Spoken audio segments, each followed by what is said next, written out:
Hello? Is this People's View?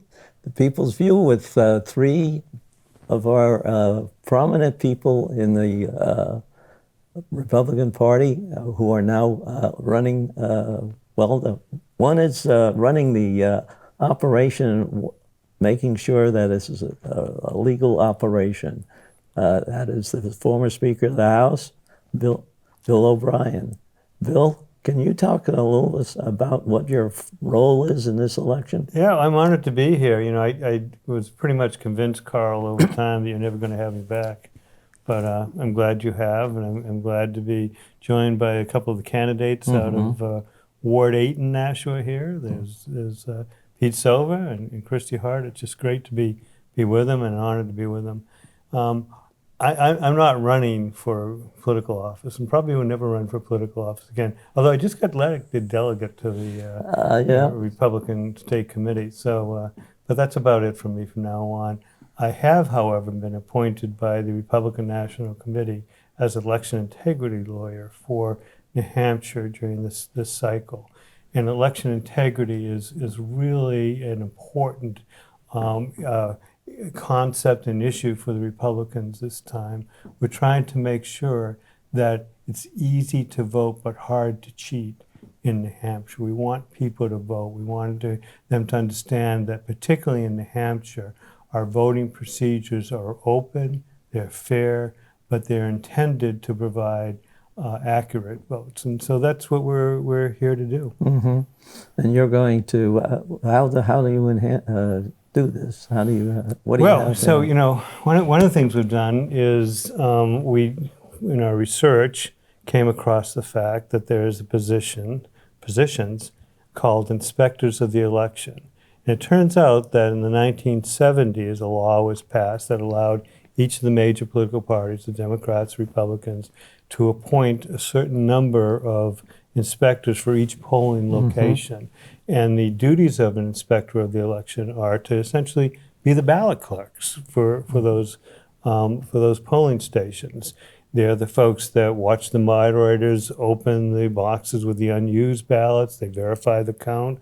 They hand out the ballots during the time that the polling stations are open. If any voters have any questions, the moderator is supposed to direct the voters to the ballot clerks, the inspectors of the election. They have a right to verify the count and then the closing number of ballots to make sure that all the ballots that came in, they're still there, either voted or not voted, or damaged, but they have to verify the count. All the absentee ballots that came in, they verify those coming in. So it's really an important position to ensure that what goes on in each individual polling station is accurate. And we've appointed, the Republican Party went from last election appointing none to have appointed 652 for this election. We also are making sure that a position that's referred to in the statutes as poll challengers, you know, that probably overstates what it is, polling place observers. We have gone from, I think in the last midterm election, non-presidential election, we had about 40 statewide. We have over 700 that will be out there on election day. And then, you know, it's almost like a pyramid in a sense. They're going to be our foot soldiers. We have folks attorneys who will be available to take the calls if they have any questions. We think that for the most part, polling challengers, observers can resolve anything they see with the moderators, because most moderators are trying to run good, clean elections. Definitely. And if you talk to them, they'll try to do the right things. We had a few instances in the primary, sort of ran the operation during the primary, and one poll moderator who threw our challengers out of the poll, and so we had to send attorneys over, and they were back in there in 10 minutes. We have a great relationship with the Secretary of State's office. He's the chief election officer of the state. And we have a hotline into him, as does the Democrat Party, in order to bring to his attention, to his staff's attention, any issues we receive. We also have a hotline into the election integrity operation, which is a new operation that the Attorney General has. We have 2 attorneys appointed permanently in the elections office there, paralegal, He also has an investigator with the great name of Richard Tracy. Dick Tracy is his investigator. We have a hotline into there. We've also made arrangements with the federal district court that there's a duty judge on during election day. There's expedited procedures. We're going to have an attorney sitting in Concord in case we have to bring litigation, which we don't expect to, but just in case. Merrimack Superior Court up in Concord is the state court we would go to as well. So we're trying to set up an operation with the intent of making sure that it's easy to vote in New Hampshire, but hard to cheat. And we want everyone to know, we're a Democrat or Republican, that in New Hampshire, when we vote, our votes are counted. Good. I think our audience is very happy to hear something like that we have put in a working operation that sort of guarantees that their vote counts. And it's real important. You know, I've gone to conferences across the country. I'm going out to Utah next week at a conference there. And some states are really, really in tough shape. You know, many of us have seen the Denise D'Souza movie, 2,000 Mules, and, you know, it's appalling what goes on in other states. Not in New Hampshire. New Hampshire, in many ways, is viewed as the gold standard among states. We have paper ballots here. Whatever happens on election day, there's preserved in paper what the results should be. We start the count right as the polls close, and we don't stop the count at each polling location until it's completed. So you don't have a Fulton County, Georgia situation where, you know, you're watching, you know, everybody says go home and they forgot to turn off the surveillance cameras, and you see a bunch of, you know, suitcases. Yeah, these little mice scurrying and, you know, polluting the whole process. In New Hampshire, people don't have to worry about that. We have things to do, you know. We have to enhance our definition of who is a New Hampshire resident. That's kind of wide open. Same-day registration introduces some real problems here. We have to tighten that up. Our absentee ballot procedure has been weakened by a federal court decision that came down about 18 months ago, I think it was, saying that we can't use signatures on the request for an absentee ballot to verify the affidavit that comes in to make sure that they match up. What was the reason for that, you think, Bill? They said that the folks who were doing it weren't expert in signature comparison or something like that. And some people do write differently. Yeah, they do.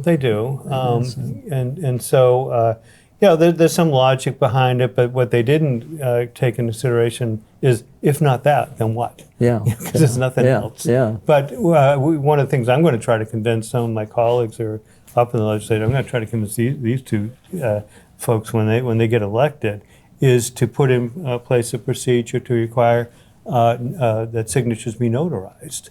And so what that, a notary public, or justice of the peace, they have similar duties in New Hampshire, is a sworn public official that goes in and makes sure not only is it Carl Seidel who's putting a signature on that document, but that Carl Seidel understands what he's doing, understands this is a ballot, and has the ability to understand what he's signing. That will help out quite a bit. Especially, again, we want it to be easy to vote. We want it to be really hard to cheat, and certainly we're all aware. Maybe many of us aren't aware. Some of us who get involved in this of that woman out in Wisconsin who is now sitting in federal prison because she ended up voting a bunch of ballots on behalf of nursing home residents. That's not what should be happening in this American democracy. Well, that's one of the things that you're going to really emphasize in any of these places, like elderly homes or that. Well, I mean, again, you have to work with the laws you Yeah. have, Carl. So, you know, certainly it is. There are some rules in place. No one person can witness more than 3 absentee ballots. That's intended to prevent, you know, somebody from sweeping through a nursing home and scooping up scores of ballots. But, you know, we work with the laws we have. We try to enhance them. You know, one of the problems we've had over time, and I want to leave it to these folks, because what they're going to tell you is much more interesting than me, because they're the ones who are going to represent all you viewers. Well, it's important what you're doing. Yeah, but you know, we have to truly make sure that the votes that are coming in are votes that reflect the intent of the population of New Hampshire. You know, I've been at this since when I was elected to the legislature back in 2004. First committee they assigned me to was actually not one I wanted. It was the election law committee. I wanted to be on judiciary at the time, where I served with Pete before. But they put me on it, and so I figured, I might as well do some good here. And that was just at the point where Jimmy Carter and James Baker, Democrat, Republican, came out with a report as a result of the hanging Chad controversy in Florida. And they had about 38 different recommendations. One of them was, you should have voter ID. I said, well, here we go. We don't have this in New Hampshire. I think I'll work on that. We'll have voter ID. We have a Democrat president, fairly liberal one, a esteemed Republican recommending it. The whole commission recommended. Tom Dasher, who was minority leader at the time for the Democrats, was recommending it. And what we found is that, unfortunately, on the Democrat side, they don't want voting integrity. They don't want us to really know who's voting. And that's very, very suspicious. It's disappointing, and it's suspicious.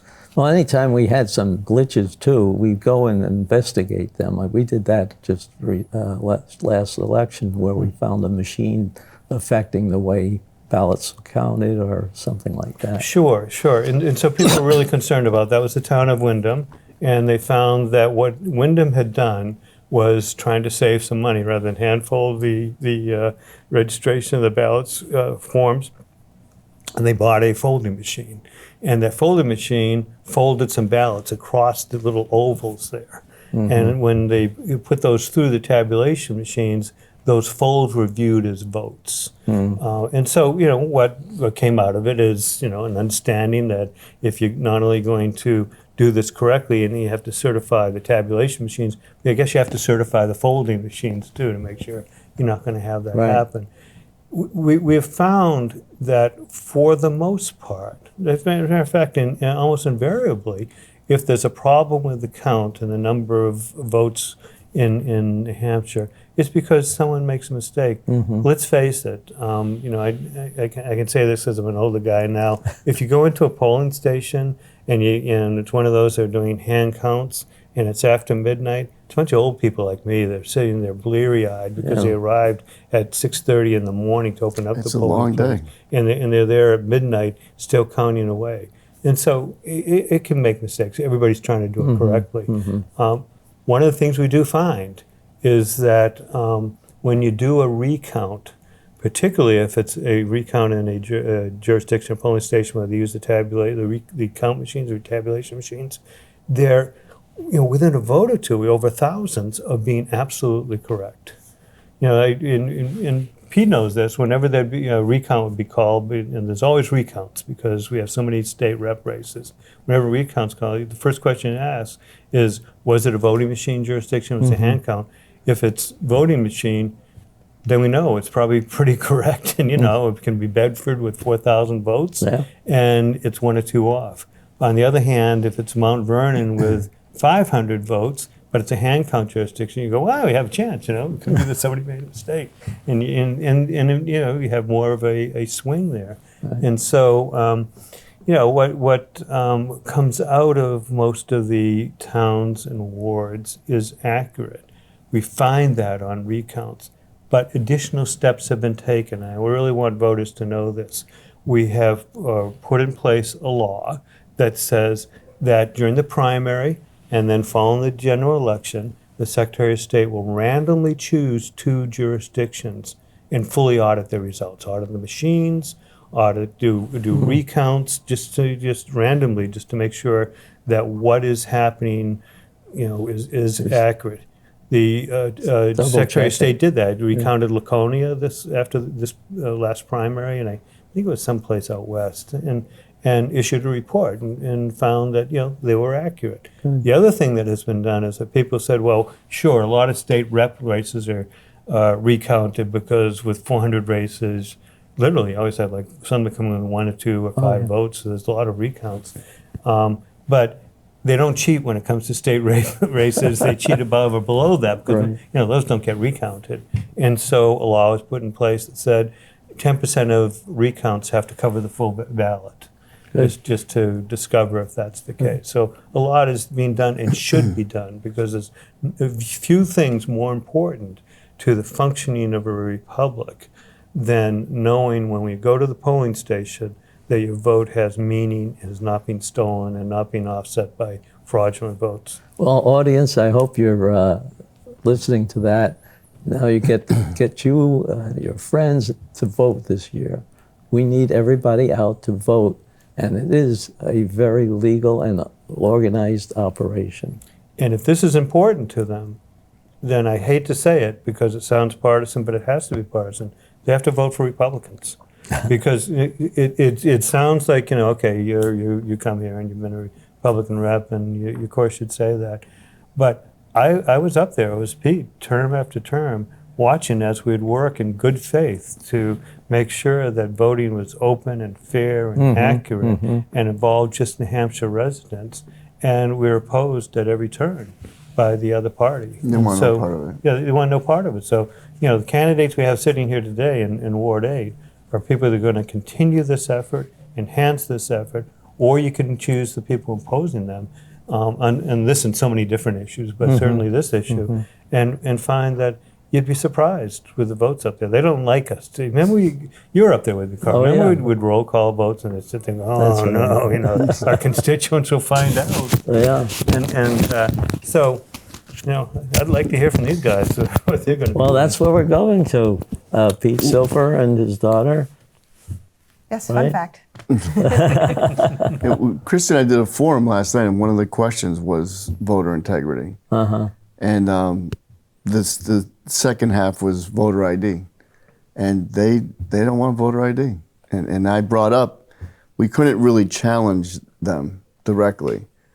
But every single question they had, we could tie in the Democrats and how they voted. And Carl, you were there. Voter ID, not one, well, actually it's not true. One Democrat voted, then he changed his vote. Oh. So they had 0 Democrats voting for voter ID. And, Kristie will tell you, we could see the audience out there. It's just ridiculous stuff. We brought up the whole thing, I think Kristie brought up, airports and, she got carded going to a movie theater. So you can't have one to vote. I mean, it's ridiculous. It is ridiculous, but is that what valid statement could they make to support that? Well, didn't she say Lotha said it because of what? She said that I don't want to say it incorrectly. She said that if certain people can't get IDs, then does that mean that they can't vote? But you can get a non-driver's license, so that counts as an ID. Yeah, I mean, I heard this over the years so often, Kristie, they'd say, well, they can't if they live under the bridge. And so he said, well, you know what? They can put on their ID under the Elm Street Bridge, if that's what they want. If that's where they're living. Or they can go use the library. Or they can go use the police station. Whatever they want and they say, well, they can't pay for it. We said, we'll give it to them free. Well, they can't get to where it is. We'll have roaming groups come out of the DMV and go visit them. And it's every one of their objections is nothing more than an effort to avoid integrity, because they want folks to be able to arrive from Massachusetts and Connecticut, Or and Mexico. from Vermont, or Lord knows, Mexico or wherever, Venezuela, and vote. And there was this famous East German leader, Erich Honecker. Erich Honecker was a communist. Back in, I think it was 1953, there was a uprising in East Germany, East Berlin, and people were rioting and everything. And then after a few years of communism and everything, so somebody went to Eric, and I think he was probably out of the country at the time. You couldn't ask him this if you were in East Germany, and said, Eric, what's the matter? You don't have the support of the people, this proletarian paradise. Why are they rioting on you? And he said, we just got to get a different people. Well, the Democrats want a different people. That's why they've opened up the border. That's why they don't want voter ID. They want a different people than your viewers to be voting in our elections. I mentioned last night too, because it was like there was a lot of things that were two-part questions, and I mentioned last night, and it was like, this is my first state rep election, but I held and waved a lot of signs for my dad, and we always talk about how we see all Massachusetts license plates come in, just like a lot. It's like, it doesn't really make much sense. There's a lot of nodding. It's like, it seems like they knew. There's a lot of Massachusetts plates that come through Bicentennial during voting. Yeah, they're not. I've been saying all along, like, if I was a Democrat right now, especially a candidate, I'd be embarrassed. And one of them didn't even show up last night. Suppose it was a birthday party, but I don't know. There's nothing that they stand for, except for abortion and green energy, and that's it. They have nothing else. Well, and Trump and January 6th. Forgot that. Well, they didn't mention that, but they were talking about. I think ultimately what's happening right now is they're trying to take Republican stances and make it something that it's not. So education, for example, they're all saying, "Oh, we support our public schools," and the Republicans don't support our public schools, and that's not the case. That's not the case at all. And they say that they're for the students, but they have, they didn't really come up with any. They didn't cite anything because there's nothing to cite. But we sort of threw it back at them. But so they're saying one of the things last night that Latha actually said was that the Republicans want to hide history. They don't want to teach real history about racism and things that happened in our country. And I sort of came back at her because during campaigning, I talked to a guy who works at a school in New Ipswich, and he said that the library there is completely biased towards one side. He said there's a bunch of stuff about Kamala, there's a bunch of stuff about Biden, there's a bunch of stuff about Hillary and Obama, and he said there's a George Floyd thing that particularly upset him, and he said in that information packet book about George Floyd, it doesn't mention at all that he has a criminal history. It doesn't mention that he was resisting arrest, and it doesn't mention that he was on drugs during that process. So I was like, so what's real history? Like, yeah, let's teach them real history. Well, that's history, and she didn't really have much to say about that. George Floyd is this guy that was on probation out of Texas because he was involved in a home invasion in which he took a gun and held it to a pregnant woman's stomach. Trying to figure there's money in the house, saying give us the money in the house. That's George Floyd. Now you didn't deserve to be mistreated by the police, but that's who George Floyd is.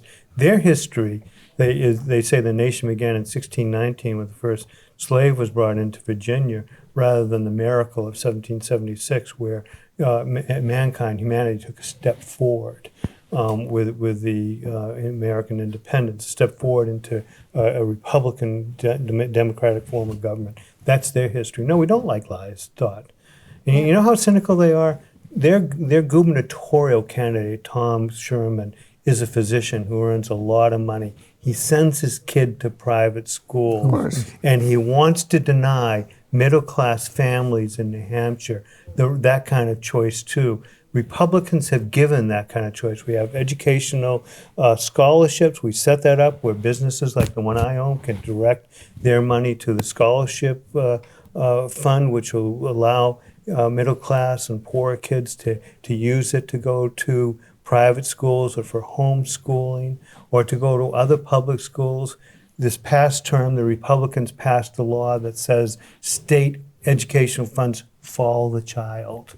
And so with those two, it allows families to say, you know what, I'm going to send my kids down the street to Bishop Girton because Nashua schools weren't opening. Or Nashua schools are all wrapped up into transgender and CRT philosophies, and Bishop Girton is teaching kids how to read and write and get prepared for life. Tom Sherman has that opportunity because he's a rich guy. All we're trying to do is to make sure everyone has. What did Darby say last night? He said that the vouchers are, what did he say? It's ruining? So it's taking away, so that's what they say. They keep saying that it's taking away from the public school system. Only if the kid leaves. Only if the kid leaves. And you know what we did when we were doing this initially, when I was speaker, was we'd leave the money with the school for 2 or 3 years. They came up with that saying, well, we have to adjust, and it's unfair. We say, fine, keep the money, keep the state funds. And we're going to empower families to give their children the best education. Does Tom Sherman or does Custer, Hassan rather, whose husband ran Phillips Andover, do they think only they get the opportunity to choose a great education for their kids? Yes. Don't they think that most families who are earning, a middle class wage should have that kind of opportunity? That's right for too? thee, not for me. Yeah. They're not going to do it. He said last night too. He's another one that's running as a Democrat. The vouchers was one of them, and what was the other one that he said that was just so? Oh, I made a statement that, Bishop Girton stayed open during COVID. They didn't have an issue with it. Yeah. And I said no one died. Later on, he said, I heard that no one died. A lot of people died. My mother-in-law, someone died. I said no. A student died. Yeah. They're just. It's all about control. It's so obvious. I can remember when I called my neighbor Lasky a socialist. I was wrong. They're communists. This is not socialism anymore. It's communism, what they want to do. Just complete control of everything. And That's what they do in China. They have control completely. And the control of the money, control of what you do. You have an identity card. And if you don't behave yourself, you get certain things taken away, certain rights.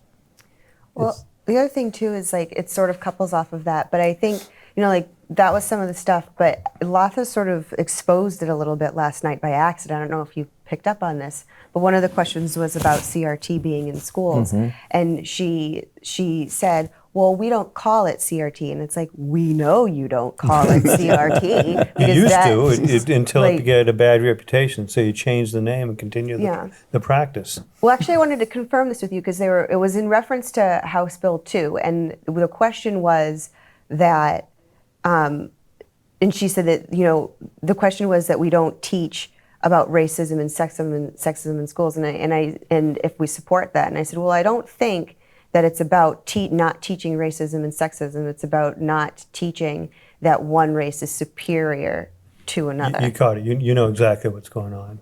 Because that's all the language of the statute says, is that you don't teach that any person is superior or inferior as a result of their race or their color. Yeah. That takes away their ability to teach history. What kind of history do they want to teach?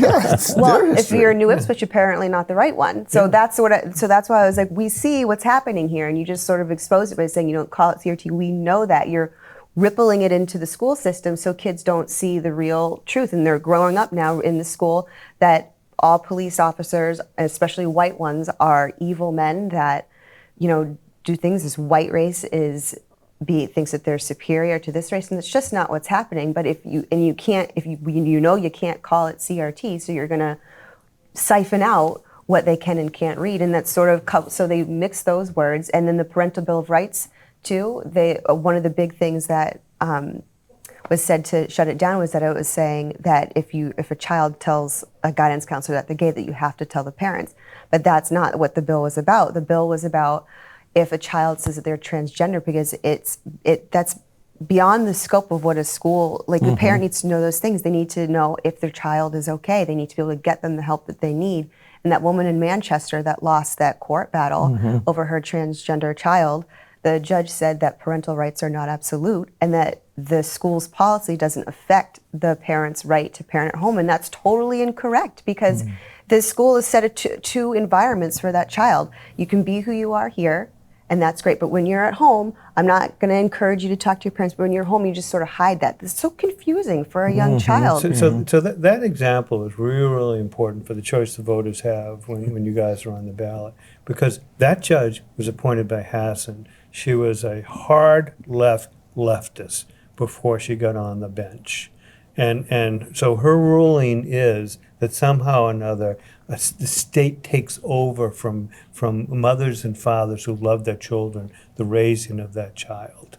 Most voters, most of us realize that's craziness. That's absolute craziness, that somehow or another, when I send my son or my daughter down the street to go learn how to read and write and function in life, that they're going to take her from me and start calling her different names and start grooming her. And let's face it, they don't like the word because it's so darn accurate, grooming her for a different lifestyle. It's almost a contagion that they're promoting.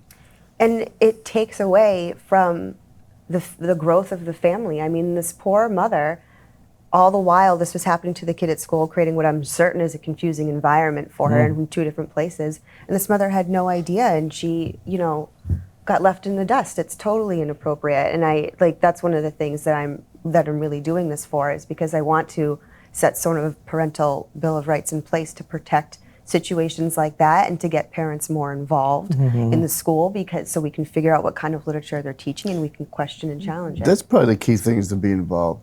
They're the masters of, they take everything and they reduce it to like the most ridiculous example.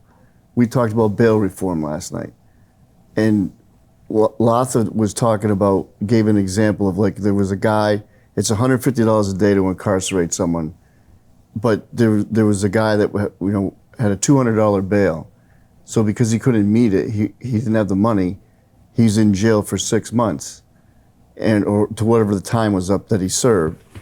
And so he could have been out making money and working in the society. Instead, he's in there and we're paying the bill for it. How about the guy they just arrested last night in Vermont, who they believe was the person who killed that biracial couple who were just hiking in Concord? He was out on bail. And he had a ticket in his pocket to fly to Berlin, Germany. Where these people live in a world of unreality.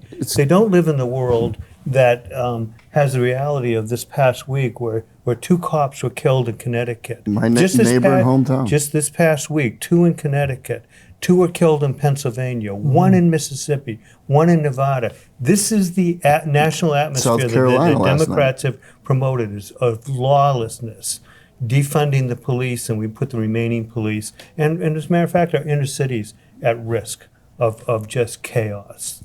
That's the choice. When your Ward 8, when all Nashua voters are walking in, they have that choice to elect people who are just sensible, as opposed to people who are hard left ideologues who have this fanciful view of the world that doesn't have any consequences. They ignore the consequences, and they're dangerous for the rest of us. They just think it's not going to happen to them. What's that? What is it with the whole? Remember the saying in Nazi Germany, when they came for my neighbor, I didn't say anything. When they came for, when they came for me, it was too late, and they just don't get it. The whole thing is just playing out right there. It's plain, and it's bizarre to me that they don't. But I'll tell you what, it was encouraging to me. Chris and I could see the audience last night, and there's no question, if you went by body language and demeanor of the crowd, and then afterwards, they know. There's a couple moonbats in there that wouldn't matter. One of them thinks Biden's the greatest thing ever, she told me. So you can't help people like that. But well, Kristie, one of the things you and I were talking about was some of the tax reform that's taking place under the Republicans, Governor Sununu, and Republican leadership in the legislature, how it'd be at risk if we go back to the Democrats running things up there. And one of the things that's really important is that the Republicans this past term passed a law that over the next 3 years phases out the interest and dividends tax. And that's going to mean that New Hampshire can truly say that it has no income tax. And what it also means is that people, when they retire in New Hampshire, don't have to go down to Florida to avoid paying a tax on what will be an important part of their income. Important part will be Social Security. The other part will be interest and dividends from all their investment. They sell their house or whatever and move into a condo, and they end up with $300,000 or $400,000. That's the way they cap off their retirement income. Well, if we elect a bunch of Democrats, all of them voted against that. They're going to go back and they're trying to reverse it, because there's never enough money for government when it comes to them. I threw that in for you last night, Bill. Don't you worry about it. Right at the end. It was a mic drop. I mean, there's so many issues like that. There's a lot, but that's one of the things too with this growth of inflation and everything. For the people who are retired, they get killed because they don't get you're taking that. One of the things that's growing along with inflation is some of the the investments you have. Well, we've had a Biden stock market crash. The Yeah. stock market is down, what, 20, 25%? For retired citizens. No, it's not his fault, though. What? It's not his fault. Well, it is. We've spent under Biden $5 trillion. Yeah. We've gone from having about a $25 trillion deficit to a debt, rather, to a $31 trillion debt. Our biggest expenditure is not the military, not Social Security. It's servicing that debt, and that's at 3 or 4% interest. God forbid it gets up to 8 or 7% interest. We won't be able to afford it. It will. The other thing we brought up last night is they actually said, I think Lotha started it with this whole, Green New Deal Yeah. BS, that, what is it, by 2039, New Hampshire was going to be... The all state vehicles will be zero emissions. Yeah. And so I said, let's just see how that works out for us, because California's already having a hard time. If it gets hot, no one can charge their car. And I So- said, the ward we live in Yeah. is dominated by condos. Yeah, So how's the guy on the third floor, how's he going to charge his Tesla? yeah. They don't think anything out. And moreover, New Hampshire has the highest electric rates in the continental United States. We're going to put on that. If we all have hybrid cars or electric cars, we're going to have to double or triple the size of our electrical infrastructure and generating capacity. Do you know where the rates are going to be then? Because when you drive home and you charge up your car at your house, it's like it takes so much electricity, it's like running a little factory. So you plug it in, and all throughout these neighborhoods, little factories will churn on every night. We'll have to really beef it up. We have around 6,000 or 8,000 fully electric vehicles now. And if we go to, 1.1 million vehicles in New Hampshire, I think, if all those become electric, we crash. It's crazy. But let's just legislate it. Plus, because I can virtue signal that. You can't even use regular 110 Oh, if you want to charge it overnight. right. I just saw a thing today, fully charge an EV with 110, it takes 4 days. So I guess you can go to work Monday, but you can't go back again until the following Monday because you won't have a car. I don't know if they're going to do this. You know what they do in England? I think I might have mentioned this to you, Pete. In order to get a permit to hook into the grid in England, in UK, you have to agree to allow them to drain your car if they need it, because they can reverse drain it. and they did that this past winter, and they'll do it again. You'll go out in the morning and they'll say, "Oh, we need some electricity," and they'll drain your car. Well, Pete, Kristie, we're running out of time. What do you want to say about your run for election? Oh, me? Well, I sort of said it already. I'm running mostly based on the aspect of parental rights. I think that's super important. I've got 3 young kids, a 4-year-old, a 3-year-old, and a 1-year-old. And, prior to them, I never really paid much attention to politics because I guess you're sort of a little more self-involved when you don't have kids. But now that they're here, the world's become a very scary place for them and for me as a parent. If you disagree with some of the things that are being said, parents now are labeled domestic terrorists. It's just crazy what's happening to us. And so my goal is to protect the children and protect parents and to hopefully let them all breathe a little bit easier knowing that their values and thought processes and the way they want to raise their children aren't interfered by government agenda. So that's what I'm hoping to accomplish. Okay, which committee you want to get on? Well, the Education Committee is probably the top one, but Children and Family Law, that's actually the one I think that the Parental Bill of Rights was written under, was Children and Family Law. So Probably. I'm not sure. I think it was that one. So either one of those would be my top choices. And Pete, you've been there before, so you know what happens. You were on staff and everything. Yeah, I was telling him last night, I feel like Michael Corleone. Every time I try to get out, they pull me back in. He wants to be Michael You'd go in Corleone. with the same seniority, by the way. Do you know that? What do you mean? He's a good Well, one. you'd be a 4th term, right? Yeah. You'd go in as a 4th-term member. It's partly because of Kristie. Again, she moved into the neighborhood. We see her 3 children, 3 of my 7 grandchildren pretty much every day.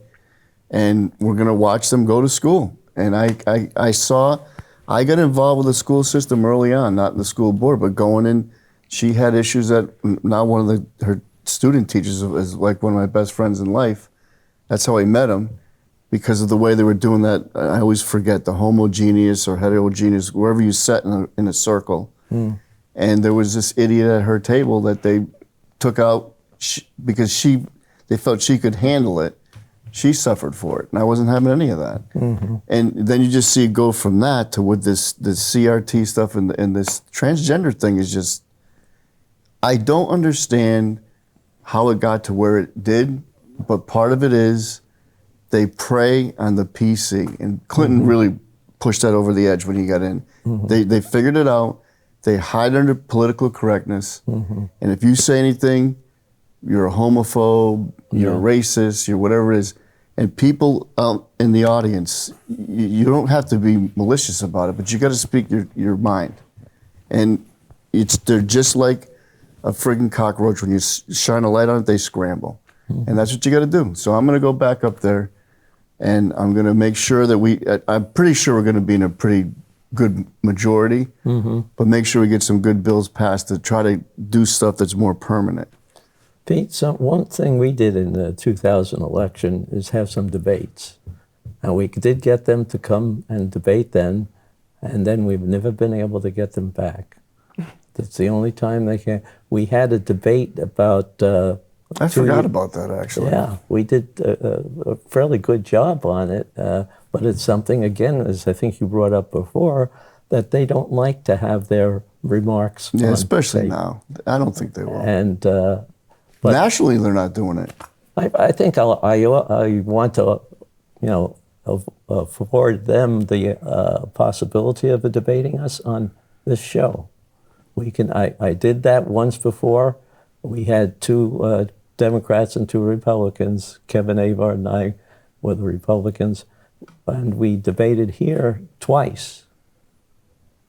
Then that was 4 years ago, and no more. Well, I'll volunteer. I'm sure Kristie would, but I'd be shocked if they would do it. Yeah. Well, let's Probably try. not after last night. Yeah, I think last night, I said to Kristie, last night's going to do one of two things: really energize them, or they're just going to run and hide. I'm not sure which will happen. I don't think they're getting energized. Well, I don't think so. I don't see the reaction to that. They'll do it with words in the corner or something like that, or have somebody else voice it for them. But they went, this time they went so over the top, so fast. Did you see the thing last night with AOC? At the, she had a town hall. Oh, yeah, she lost control of her town hall. And they just went after her. The And- audience was very small. and though, yeah, too. there's like 15 people at to begin with. But still they went after her. And again, it's just common sense. You can't hide your grocery bill, your heating bill. You can't hide that anymore. You can't hide when you go and you can't find some of the things you're used to getting. Right. Simple things at Market Basket that aren't there anymore. They see it. And I think this time it's way worse than when we had the supermajority in 2010 as far as the environment is concerned, meaning the political environment. Yeah, yeah. Well, So the choice for your voters is who do they want to represent them? And I suspect most people want their representatives to think the way they do, not think the way the Democrats do. Because, I'll give you an example. With Chief Justice Lynn, a former Chief Justice, New Hampshire Chief Justice Lynn, and I drafted a constitutional amendment that would require someone to be a citizen of the United States, a citizen of New Hampshire to vote in our elections. Part of the election reform that we have been proposing and been working on. Every Democrat voted against it this past term. Every Democrat voted against being a U.S. citizen and a citizen of New Hampshire in order to vote in our elections. In New York, New York City, they allow non-U.S. citizens to vote. You know what that means? 50,000 citizens of mainland China can now vote in city of New York elections. Every Democrat voted against it. These two people will vote like the rest of us do. They'll say that kind of makes sense. Of course. What else? well, this is one of the things that we're here to do. I mean, the Democrats won't get on here. They had one person who couldn't, having a show like this, that couldn't get anybody but Republicans to come to his discussion that he had. So anyway, hopefully we'll continue, and hopefully you get in, and I want to have you back. Well, we'd love to do it, Carl. And Thanks Bill, for having us. I always want you back. You're a voice of clarity. I am honored to be in the presence of the three of you. Thank you, Carl. Okay.